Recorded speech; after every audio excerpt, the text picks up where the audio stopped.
Ladies and gentlemen, welcome back to the channel, and welcome to another episode of Dear Nero, the weekly series here on my channel where you guys send in questions and I answer them. Pretty simple concept. It's not exactly new, but it's something I've been doing for a very long time. It's fun to have back as a mainstay series here on the channel. I have a number of great questions here today. The gameplay is going to be Black Ops Cold War Season 6. Believe it or not, I'm playing Call of Duty again, and I'm actually enjoying it.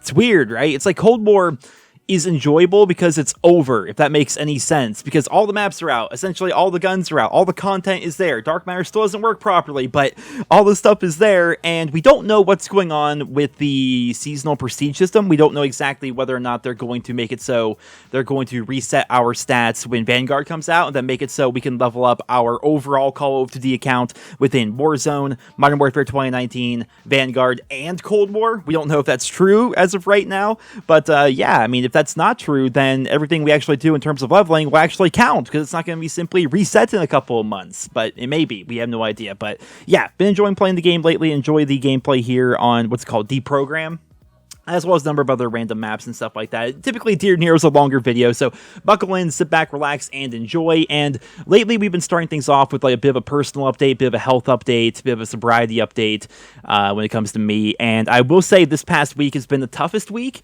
Yesterday was 3 weeks sober, which is the longest I've been sober in years and years and years, which is kind of insane if I really put it in perspective that way. But this past week has been rough, not so much because of like the sobriety or the alcohol or anything like that, but rather the anxiety. I don't know what has caused it to randomly spike, but anxiety has been through the roof the entire week here, to the point where just a couple of days ago I was actually in the ER because I was having full-blown panic attacks and feeling dizzy, and the entire day I felt like I was just going to pass out randomly, like just sitting here. And so I went to the ER, and it's same as always, man. It's frustrating, honestly, because you go there, and anxiety is such a bitch, because you go there and they do the EKG, they do like a lung x-ray, they take blood work, I pissed in a cup even, they did everything, and they're like, Joe, all your stuff is fine, you are okay, you know, there's nothing wrong with you. Meanwhile, I feel like I'm on the brink of death, like all the time. It's horrible. And I remember back when some anxieties run in my family for a very long time, and back when I used to be on, I think it was Prozac, the generic brand, I think, or whatever it's called, Fluoxetine, something like that. Some of you may already be on that. And I used to be on that quite a bit way back when, and then I stopped taking it because it was working, and therefore I just felt better. I'm like, I feel fine, I'm cured, I don't need to take this anymore. And then I started like self-medicating with alcohol, and because alcohol would make, if you combined like Fluoxetine or Prozac or any of those like anti-anxiety, antidepressants with alcohol, it really amplifies the effects of alcohol. And so it got so bad to the point where I'm like, well, I'm going to choose alcohol over my medication. And, you know, obviously that didn't work out very well. So I have a doctor's appointment tomorrow, and I will hopefully be going back on Prozac, and that will hopefully get me back to where I was, where like, you know, random anxiety doesn't just hit. And it's not like, oh no, I'm nervous about something. It's like my heart rate starts pounding in my chest. I feel lightheaded. I feel dizzy. I feel like this like really insane pressure behind my eyes. Like when I have a panic attack, it's like a panic attack. Like it's scary stuff, man. It's not like, oh no, I'm nervous, that kind of thing. If those of you who don't have anxiety, it's nothing like that. It's the opposite. And so yeah, so hopefully, you know, after the doctor's appointment stuff, I will get back on the meds, and then things will just be good. But other than that, I will say, you know, the whole sobriety thing, it's been fine. It honestly has been. Like, I enjoy life now. Random panic episodes aside, I feel fine. I feel a lot better than I have in years and years. I wake up every day and I feel good. You know, I play video games, and I work on my videos, and I hang out with a girlfriend, and I'm still doing the 10,000 steps a day thing. No excuses, every single day, no matter what, which means we're like almost a month into that.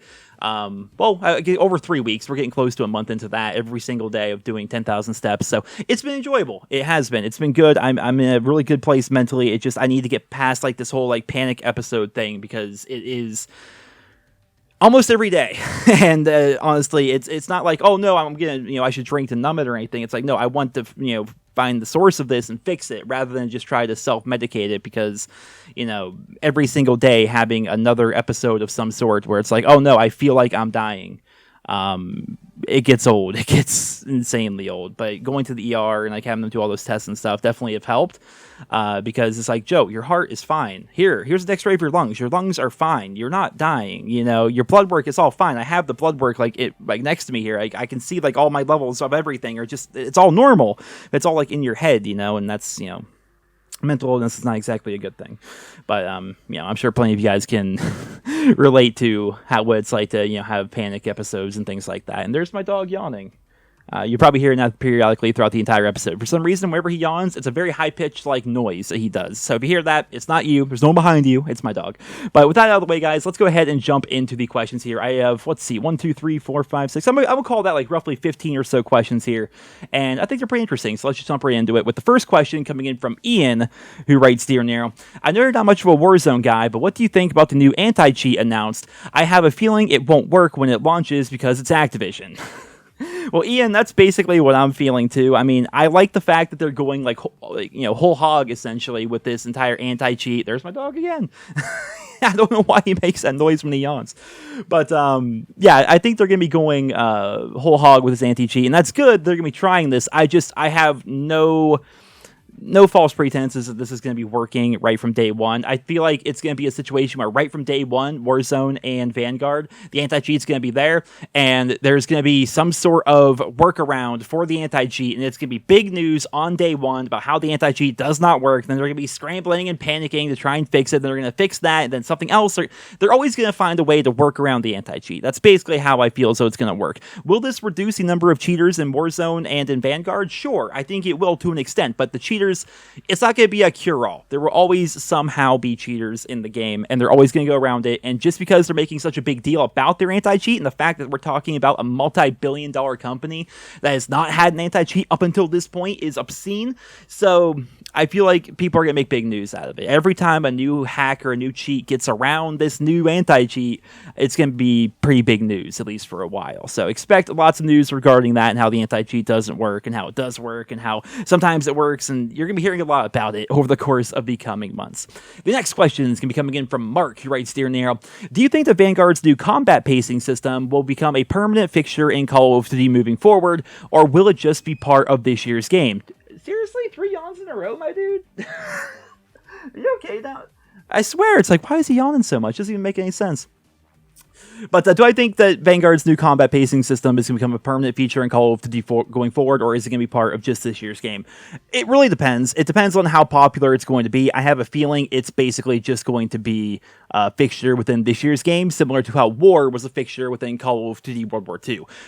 War in that game was incredibly popular. It really was, and people definitely seemed to enjoy it. To me, all kind of sat there wondering, at the time, is War now going to become a permanent fixture? Because they can do stuff similar to World War II's War in a game like Modern Warfare 2019, but they didn't. They didn't do it for Cold War, and obviously it's not really a feature right now. So I think it's going to be a thing that's going to be kind of like a selling point for Vanguard to kind of make it set apart a little bit from the other Call of Duty titles.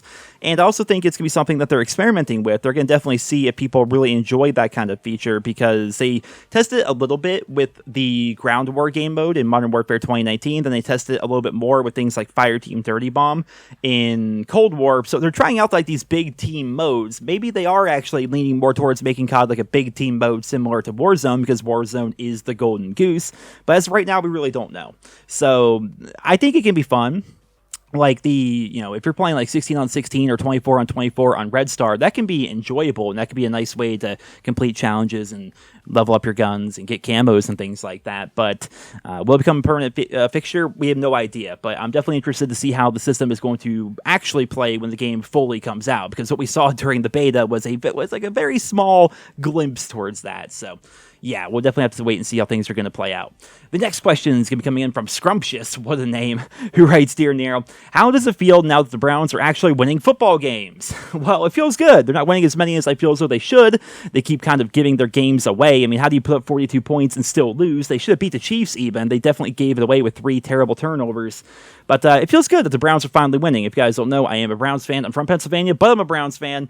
There's another question later on here in the episode. I guess I'll answer it now, from Rodriguez, who asks, being from Pennsylvania, how did you become a Browns fan? Well, to answer 2 questions in one, it's because I'm in Western Pennsylvania. Everyone around here is a Steelers fan. So growing up, I wanted to be like the anti-guy. All my parents and relatives are all Steelers fans. Well, guess what? Joe's a Browns fan because I'm just a dick that way, I guess. And it was always kind of fun, though, because the Browns have been so bad for so long that it got to the point where basically anyone who cares about sports just looks at the Browns and the Browns fans with pity almost. Like, oh, you're a Browns fan? That sucks. I hope you guys do better this year because they've been bad for so long. And then they got Baker Mayfield, and Baker has been kind of the savior for, I mean, obviously Kevin Stefanski, and like there's been a number of changes that have led to the Browns becoming a decent team. I'd say Nick Chubb and Kareem Hunt are pretty high up there, but in general, it's fun having the Browns actually be watchable this year as compared to being horrible like every other year. I watch regardless, but it's more fun when the team you watch every single week is actually good. So definitely having fun with that. Thank you for the question. The next question is going to be coming in from Michael, who writes, Dear Nero, what could you see Sledgehammer Games' next title being in 2024, and what would you like it to be? So I saw an article, I think it was from Charlie Intel, that the writers for Call of Duty Vanguard said at Comic-Con or something like that they would love to do a Vanguard 2 and a Vanguard 3 because they have stories that they would like to tell. They have two other stories that like already on their minds that they would like to tell after the conclusion of Call of Duty Vanguard story. And to me, that seems interesting. I know other people are going to disagree, but if they want to go World War II, every 3 years, I'm cool with that. Like, let Treyarch be like the Vietnam, Cold War, Korean War, that kind of time period. Let Infinity Ward be the modern to slightly futuristic group, and then let Sledgehammer be the World War II guys. I'm perfectly fine with that. Having different time periods makes the games more interesting, in my opinion, as compared to, like, right now the rumors are that the next Treyarch game is going to be like a Black Ops 2 style game, like slightly futuristic, but slightly futuristic is basically just modern. So, after Vanguard, we're going to go into a modern game with Modern Warfare Roman numeral 2, stupid name, and then after that, apparently, reportedly, we're going to go into like a Black Ops 2, like another modern futuristic-ish kind of game, right? I mean, if we're at the same time period over and over, it gets boring. That's why, back during the Call of Duty Golden Age is what we tend to call Call of Duty 4 to Black Ops 2. Every other year was something different. It was like modern, then World War II, then modern, then Vietnam, then modern, then slightly futuristic. It was different every time, pretty much. And I'm worried that in the future, the relatively near future, that we're going to start having the same time periods over and over and over. I get that people don't enjoy World War II as much, but we're kind of running out of things to do here in the COD franchise, unless we're going back to like Mars with robot dogs and jetpacks. So I'm fine with World War II every 3 years personally, and I'd love to hear what you guys think about that down there in the comment section below.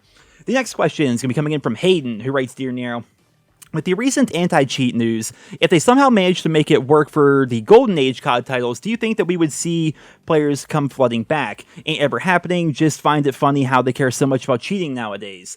So Hayden, I agree. There's no way that even with a new anti-cheat that they're going to make the anti-cheat go back to the older systems. Somebody that worked at Activision or Treyarch, or I remember hearing this a while ago. It's one of those things where I heard it and therefore it's fact in my mind, but I might have to actually go back and research it. But I could have sworn I heard something from a COD developer or something at some point that said the reason why games like Black Ops 2 and Black Ops 1, Modern Warfare 2, like all the Xbox 360 and PlayStation 3 games are so hacked is because there's no like way to make the anti-cheat work on those systems or something like that. Like no matter what they do, they can like remove the current cheats, but there's always going to be a workaround. There's like no way to fix those older games, which is why it's easier for them to fix the newer games like on the Xbox One and the PlayStation 4 and the Series X and the PS5. Apparently, like it's a hardware thing. I don't know. I'm talking out my ass right now. It's something I remember hearing years and years and years ago.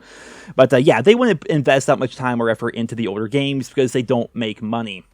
I see people talking about Blackout. The anniversary for Black Ops 4 was just a couple of days ago. And I said that Blackout would be more successful than Warzone had it gone free to play and had it been cross-platform. Because in my personal opinion, Blackout is a much more rewarding and interesting Battle Royale experience.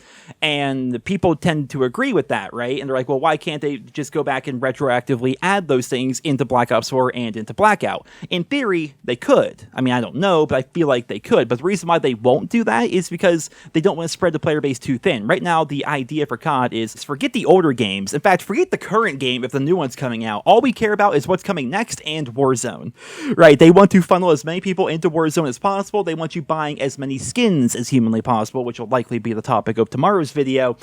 And yeah, so going back to Black Ops 4, there's just not much money in that for them anymore. They don't care too much about that. Like, why would they go back and update an older game if there's already a smaller player base, right? And they're not, and the monetization model isn't like it is currently. Like, people can buy supply drops, sure, but they're not too concerned about about that. They're more concerned about selling skins at the tail end of Cold War here, selling pre-order stuff and battle pass things for Vanguard, and of course selling stuff within Warzone. So even if the anti-cheat like would work on the older titles, they're not going to do it because it would require time, effort, and money. And they don't want to do that for the older titles because it's not going to make them as much money as simply re-releasing skins for Warzone. The next question is going to be coming in from Cam Dog, who writes, Dear Nero, do you have any advice for quitting nicotine? I quit once after vaping for years, but ended up falling back into it a year later.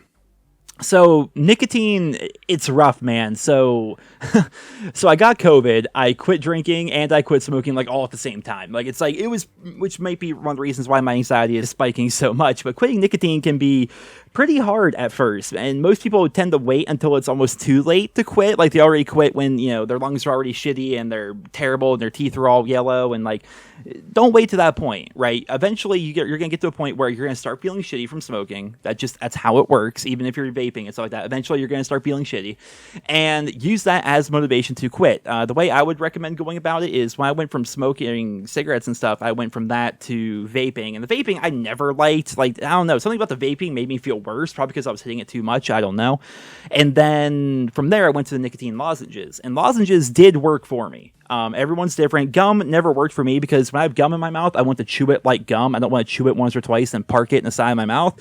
So I would chew it like normal gum. That would be way too much nicotine, and then I would get heart palpitations, which was horrible. So the nicotine lozenges, even the 2 little milligram ones, and you just, you know, park that inside your mouth, and you just, you know, have it just sit there until eventually it dissolves. And after a bit of using that, just do it for 2 or 3 days. Like if you can do that for like 2 or 3 days, you're gonna still miss smoking. Don't get me wrong. Like to this day, I swear, like if it sounds bad to some of you, I'm sure, but if there were no like health negatives to smoking, I would be smoking all day, every day. I enjoy smoking. Anyone that was a smoker does enjoy smoking, probably, but there's too many health risks. There's too many downsides to it. It's not worth it in the end. Sure, maybe when you first start, it's enjoyable, but eventually it stops being enjoyable, and instead it becomes this thing that you just do habitually every single day. So my recommendation for what worked for me twice, I did quit twice. I quit for 6 years and I started up again. Then recently I quit for about 6 months now. The nicotine lozenges helped out quite a bit, and then eventually you just lower your consumption of those. Like you start having them less and less and less, and then eventually one day just wake up and just don't put one in, and then see how long you can go, and then eventually before you know it, you get through a couple of days and you'll be fine. And I actually have, well, I guess it's empty, but one thing that helps you quit the lozenges, because you have it's a procedural thing. Once you quit smoking and you go to the lozenges, eventually you have to quit the lozenges. Icebreakers or any kind of mint. Tic Tacs are too small in my opinion, but you replace that, you know, lozenge, which is essentially just a nicotine mint that you just have parked inside your mouth. You replace it with an actual mint. I prefer the icebreakers because there's no actual sugar in them, so I can eat like an entire thing of these in one day, and it's not gonna be that big a deal. And yeah, there's all sorts of flavors of icebreakers. Like there's sours, and there's cherry limeade, and there's this and there's that and the other thing. You can ask Courtney. I was like popping these things like literally like they were candy. I was constantly popping them when I quit the lozenges. But that's what worked for me, and now I don't even know. And that's the best part about when you quit, right? You quit, and that's like, all right, I haven't had a cigarette in 1 day. I haven't had a cigarette in 2 days. You know, no, 3 days, no nicotine. 4 days, no nicotine. And then eventually you get to a week, and eventually you lose count because you don't care anymore. You're like, yeah, I don't smoke, I don't have nicotine, I don't have anything anymore. And it feels good, but it's a little bit difficult to get over that hurdle initially. But I recommend realizing that smoking and vaping is not great for you, regardless of the people that think that vaping is somehow a health food. Switching over to some other nicotine alternative, because going cold turkey sucks. We all know that. And realistically, cold turkey is going to be a lot harder than weaning yourself off with something like a lozenge. And then doing lozenges for a bit. I did lozenges for a couple of months there, honestly. But eventually I got to the point where I didn't want the lozenges anymore, and I wanted to quit. And then once I was able to, I did. And so that's my recommendation to you and to anyone else out there, because I know these videos, they may not be the most popular videos in the world, but thousands of people watch them. And so chances are a lot of you guys are smoking, or you're on nicotine or whatever, and you're thinking about quitting, but you just don't really know how, or maybe you're thought about it. I recommend lozenges. Everyone's different, but go with the 2 milligrams at first, because if you go right to like the 4 or the 8 milligram, that might be too much nicotine for you, and it's gonna like make you not feel right. So yeah, go for the low dosage nicotine lozenges, and it'll probably help you out. The next question is going to be coming in from Z Destroyer, who writes, Dear Nero, do you think it's a bad idea that you can level up certain weapons for Call of Duty Vanguard before the game is even released? I know this is for Warzone incentives, so you can sweat right out the gate, but it doesn't look good. So I understand what you mean there. I'm not personally, I don't know, I like and dislike it, right? So the problem is, during the beta, the STG-44 was one of the best guns in the game, right there with the MP40. And so now, as a result of that, we're going to go into the full launch of the game, and most people are going to have, like, a maxed out STG-44 right there from launch, which the COD community. People aren't going to be like, whoa, let's try this new gun. This looks cool. Let's try this. Let's try that. They're going to be sweating with their max level 72 STG-44 at level 1 right from the very beginning because, I don't know, they had trouble making friends at school or something. Like, I don't know why people want to play like that, but they're going to play like that, especially in sweaty game modes like Search and Destroy and Hardpoint. They're going to think this is hashtag their year, and they're going to run around with that weapon. It's going to be frustrating. It's going to be frustrating from that perspective because, I don't know. I'm the kind of person where I get annoyed when people decide to use the best gun in the game, like, all the time. Like, I don't see the fun in that, especially in public matches. Like, I just don't get it. But now we're going to be doing it with, like, a max level weapon right from the very beginning. So not only are they, like, not leveling up the gun or trying out new attachments or anything, but we're going to be seeing people on day one of Vanguard running around with a max level STG. And I think that's frustrating. But from a incentive to play Warzone, I kind of get it. And the M1 Grand is not the best gun in the game by any stretch of the imagination. So it'll be kind of cool to have that gun already leveled up, and it'll make the challenges for getting the headshots and stuff like that a little bit easier. So, I don't know. I see it as a nice incentive to play Warzone. And I also like the fact that we're unlocking things for Vanguard before it even comes out, because it feels like the time we're putting into Warzone and in the Cold War right now via the Battle Pass, it makes it kind of feel like we're working towards something, even though the game's not out yet, which was kind of nice. I remember back during the Black Ops 4 beta, I think if you got to, like, max level in the Black Ops 4 beta, you got this prestige token, which you could use to unlock a weapon at launch. Doing things for the game before it even comes out does feel good. But I don't know. I hate that sweaty hashtag my year CDL skin max level STG-44 at level 1 thing that we're definitely going to have to go through when Vanguard comes out. But it is what it is, I suppose. The next question is going to be coming in from Namaste, who writes, Dear Nero, what is objectively the best condiment to put on a sandwich? Well, objectively, ranch is the best condiment. It goes on anything. Right, you can put ranch on a burger. You can put it on a salad. You can put it on any form of sandwich, right? We're talking sub. We're talking like ham sandwich, turkey sandwich, steak sandwich. You can put it on steak itself. You can put ranch on virtually everything. Objectively, it's the best condiment. Although I will say, mayonnaise is underrated. Mayo goes good on lots of things, but people don't give it a chance. And to those people, I say shame. The next question is going to be coming in from Sean McGee, who writes, Dear Nero. It's actually a pretty good question. Sean's a friend of mine, but I like the question here. The hype behind Vanguard appears to be very minimal, and social media interaction is at its worst point since Infinite Warfare. See Blame Truth's video from 2 days ago if you would like to learn more on that. If the game has an Infinite Warfare kind of year, what do you think Activision does in response? I think Modern Warfare 2 multiplayer remastered. The only way to really put out Modern Warfare 2's multiplayer would be to do it before Modern Warfare Roman numeral 2. That's hard for me to say. I think that's the only way that would actually make sense. If they're not making enough money with Vanguard, which honestly, I can see this being the game that they don't make enough money from, because I feel like history is going to repeat itself a little bit, right? So Call of Duty 4 was revolutionary. It was amazing. Modern Warfare, people loved it. Then right after that, World at War came out. And World at War, as much as I love the game, was kind of like just a World War II knockoff of Call of Duty 4. And in a lot of ways, it was better in some ways, but in a lot of ways, it wasn't as good as Call of Duty 4. But it was still enjoyable, right? I think Vanguard's could be kind of the same idea.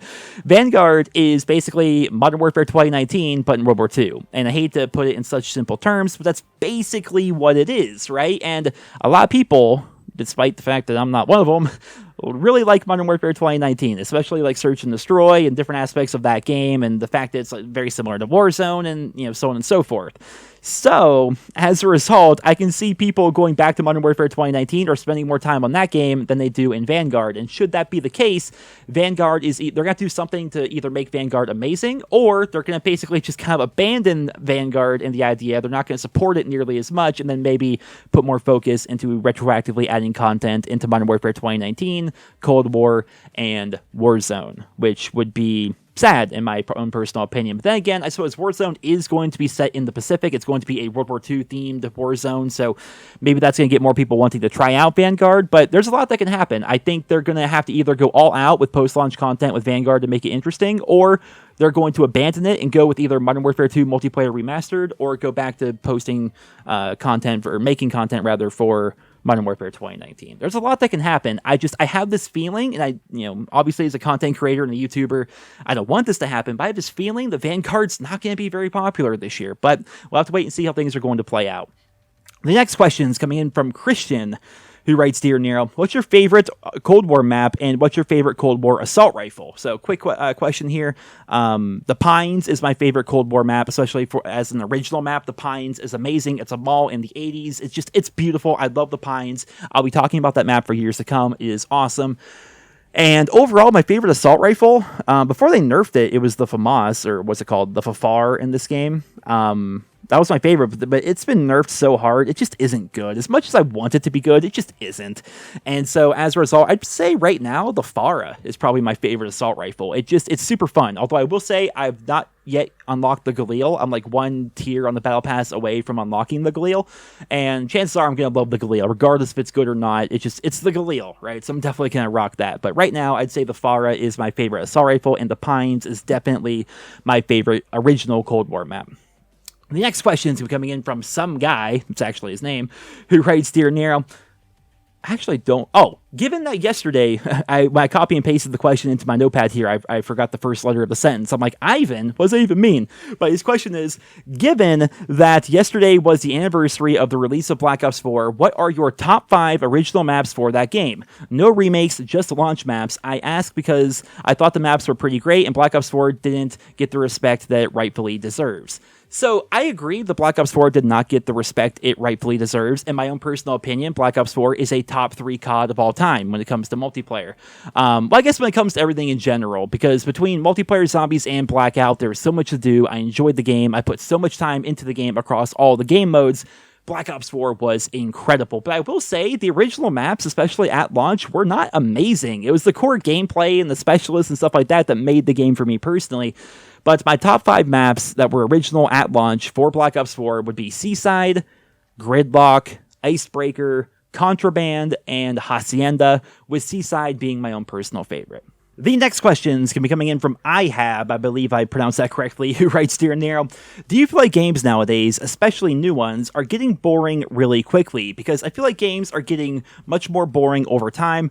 Also, I feel like the gaming industry needs to explore more into VR. Do you agree? Virtual reality does not interest me at all. I just don't care. I've never tried it, but to be fair, but I could have, and I just don't want to. I don't care. I like traditional gaming a lot more. VR is not for me, but I can definitely see them doing some cool things with it in the relatively near future.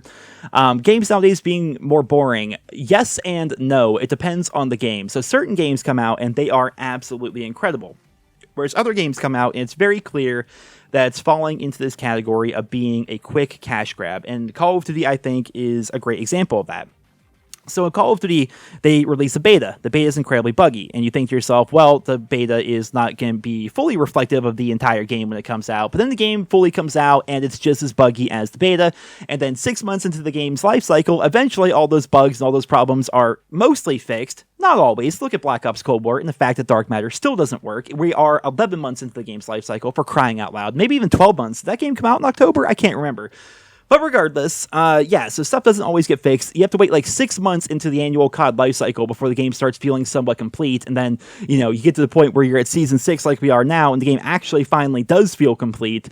And that's a problem. And a lot of other games are releasing like that. Battlefield, I think, is going to do the same thing. Halo potentially may do the same thing. New World released, and it has a number of good features, but there's definitely some problems with New World as well, although I feel like New World's a much more complete game early on than most other games are. But the problem with New World is the end game is completely busted. I was watching some videos and streams on that, so they released a game with the end game not even working because they basically just assumed people wouldn't level up that fast. games nowadays are so much more about the schedule, the release window. They're always about, like, we have to get out during the fourth quarter. We have this marketing campaign. We're putting this much millions of dollars into the marketing campaigns. Therefore, the game has to come out on this day to meet, this quarter so that our earnings call next year can have this much money associated with it and the shareholders and this, that, and the other thing. It's just games used to, Blizzard Entertainment used to release games. They used to have a saying like, it'll be out when it's ready. That used to be a saying that they had. And now even Blizzard is doing the same thing where they release these games, like World of Warcraft, for example. They push out games like Shadowlands and stuff like just out because they need to make money within a certain quarter to appease the shareholders and make as much money as they can per year, per user, the monthly active users and all this. Like, it's stressful. It is, because games are about making money now as compared to making fine products. And let's not kid ourselves. Games were always about making money. Even going back when people didn't like write books just because they wanted to write a book. They did because they wanted to write a book, but also they knew they could make a living writing that book. And if they make enough good books, and they can make a living as an author. Like, money is always going to be a driving factor for almost everything in life, sure, but there still has to be that passion behind it. And a lot of games these days, while there is passion behind the games, most of that gets overshadowed by the fact that they release in completely buggy and incomplete states, which leads to apathy within the player base and causes us to get bored much more quickly. When I hear about a game coming out nowadays, I don't think it's going to be this amazing top tier game anymore. When I hear about a new release, I'm like, well, I'll maybe pick it up 6 months after it comes out, because then it'll be cheaper and it'll probably be running better. Right? I mean, look at Back 4 Blood, for example. I know nothing about Back 4 Blood, but I can almost guarantee I'm going to be better off buying and playing Back 4 Blood in 6 months than I am right now buying it for full price at launch. Like, you buy a game at launch, you're kind of a sucker, honestly. You're paying full price for a game that doesn't work, whereas if you wait 6 months, the game's going to be cheaper, and it's going to work better, and it's going to have more content. Right? So, yeah, that's why I think a lot of people in the games industry or I guess consumers of the gaming industry are just getting bored, is because games launch in really buggy states and they're overpriced and it's a problem. So yeah, I mean, obviously we're all buying COD, or at least I'm buying COD for at day one, but in general, most other games I tend not to get them when they first come out, because problem is they're usually very buggy and they're not worth it. But the next question is going to be coming in from Bruh, who writes, Dear Nero, I've been watching you since 2014, but never commented. I hope you are doing better. Do you think that Blackout would have been as successful as Warzone if it went free to play when it came out? So Bruh, we talked about this earlier. I forgot I actually had this question in here, but yeah, 100%. I agree that if Blackout were free to play, especially if it were also cross-platform, yeah, I think it would have been just as popular as Warzone. And then when they released Warzone, like after that, people have been like, what? This is horrible. We're all going back to Blackout, at least in my own personal opinion, because Blackout is so much better. And also the whole, like, you've been watching since 2014 but never commented. That's awesome. That's fine. Lurkers are fine on my YouTube videos or my Twitch channel or whatever. You know, the fact that I've been able to somehow entertain you or provide some form of entertainment for 7 years now is, it's insane. It's awesome. So thank you very much for all the continued years of support and checking out the channel. And I'll try my best to make sure all my videos are just as up to par nowadays as they were back then. And hopefully you'll stick around for another 7 years. The next question is going to be coming in from Tree6 Mafia, who writes, Dear Nero, name one game you can play for hours on end and never get bored. Mine would be Red Alert 2, Yuri's Revenge. I've never heard of that game, but I assume it's good. The game I could play for hours on end and never get bored would be World of Warcraft. That game is actually a problem. Not so much recently, because again, remember back when that thing where they said they would release the game when it's ready? They haven't really done that the past couple of expansions. Battle for Azeroth and Shadowlands have been pretty doo-doo in my opinion. But like my main character in that game, I have over 100 days of playtime. My Paladin, I have like 50 days of playtime. My Warlock, I have like 30 days of playtime. Like I have my Death Knight, I have a bunch as well. Like I have so much time with all these different characters in the game because it's so addicting and fun and relaxing and enjoyable. I just wish that the last two expansions weren't awful. Legion was incredible. If I could just go back to Legion and just play Legion 24/7, that was so much fun. But yeah, World of Warcraft is definitely that game for me, where you can play for 8 hours, and not only will you like not get bored, you won't even realize 8 hours went by. Like it can actually be a problem. I think my YouTube channel and my social life and everything are much better for the fact that World of Warcraft sucks now, because I used to put so much time into that game that it would kind of get in the way of other things. The next question is going to be coming in from Crime Dog, who writes, Dear Nero, I'm not sure if anyone has asked, but how do you feel about Tiny Tina's Wonderlands? Based on what we know so far, it looks awesome. It's going to be a Borderlands game, but it's going to be different. There's going to be spells, there's going to be melee characters, there's going to be character customization, much more so than previously. And based on what we know so far, I think I'm going to try and play a melee character, kind of similar to Krieg from Borderlands 2, but you can be an orc because it's going to be like a fantasy game. So I'm going to be like this orc warrior, going back to World of Warcraft. I'm going to be like this orc warrior that does melee weapons and stuff, and I think that sounds fun. There's going to be a lot of customization in that game. It's going to be similar to Borderlands, but there's going to be so many different systems and things for you to do and ways to experience the game. So yeah, Tiny Tina's Wonderlands sounds awesome. Coming out March 2022, for those who don't know, and I'm very excited. The next question is going to be coming in from Cloaker, who writes, Dear Nero, what is your favorite mode in Call of Duty history? Hands down, Search and Destroy. I love Search. Search is definitely my favorite game mode. Problem is, it's been kind of bad past couple of years. I know lots of people say Modern Warfare Search is amazing. Maybe I should go back and play it because I didn't give Modern Warfare much of a chance. But I hate the fact that Dead Silence is a field upgrade. I feel like I am punished for moving constantly, whereas I like to rush in Search and Destroy a lot of the time. And it's kind of hard to do that when the time to kill is nearly instant and there's no Dead Silence and everyone's running around like an elephant. So I don't know. I watch people play Search and it seems kind of enjoyable, but I don't know. It didn't seem that great for me in Modern Warfare 2019. I think Search can be good in Cold War, but snipers have ruined it. Completely uncounterable, no flinch sniper rifles mean that there's just nothing you can do besides also snipe back, which makes this play style where everyone is just constantly hard scoping different areas, like we're playing Valorant, for example. And so that makes it so Cold War Search isn't all that fun. But other than that, like going back when, Call of Duty 4 Search, Modern Warfare 2 Search, Modern Warfare 3 Search, Black Ops 1, Black Ops 2, even Call of Duty Ghost Search was enjoyable, at least somewhat. Overall, Search and Destroy is my favorite game mode in Call of Duty history. I have not really enjoyed it the past couple of years for gameplay balancing reasons. The next and final question, and this is going to be a controversial one, it's coming in from David, who writes, Dear Nero, pineapple on pizza, and if you answer wrong, I will unsub and unfollow you with an exclamation point, so you know he means business. I'm going to say it right now. Pineapple on pizza is decent. If you disagree, you haven't tried it. You're just going off the memes. Not once have you actually taken the time to order pineapple on your pizza. You just hear pineapple on pizza and you go, ew, it doesn't sound good, like you're a 5-year-old. Grow up and try it, you pathetic wuss. Ladies and gentlemen, that is all for this episode of Dear Nero. I hope you all enjoyed it. Definitely a longer episode if I had to guess. I haven't looked at the timer yet, but I think a little bit of a longer episode. Lots of great questions here. I hope you guys all enjoyed it. I hope you guys all had fun. Thank you so much for still continuing to support me and my channel. I feel like I've gotten way too many second chances in life.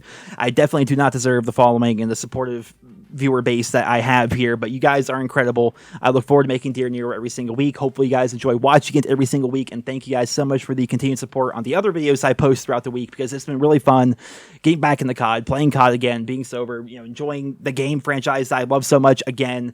I don't know. I've been super blessed these past 3 weeks. It has been insane. And we're coming up on 1 month here, and that is going to be awesome. I'm excited for that. Vanguard's going to be coming out. I don't know. Thank you guys. I don't even know what to say. Thank you all so much from the bottom of my heart. And I will continue to do my best to be the best me I can possibly be and deliver the kind of content that you guys deserve here on YouTube. But for right now, I'm going to wrap up today's video. Thank you guys all so much again. I hope you enjoyed, and I hope you guys all have a wonderful day.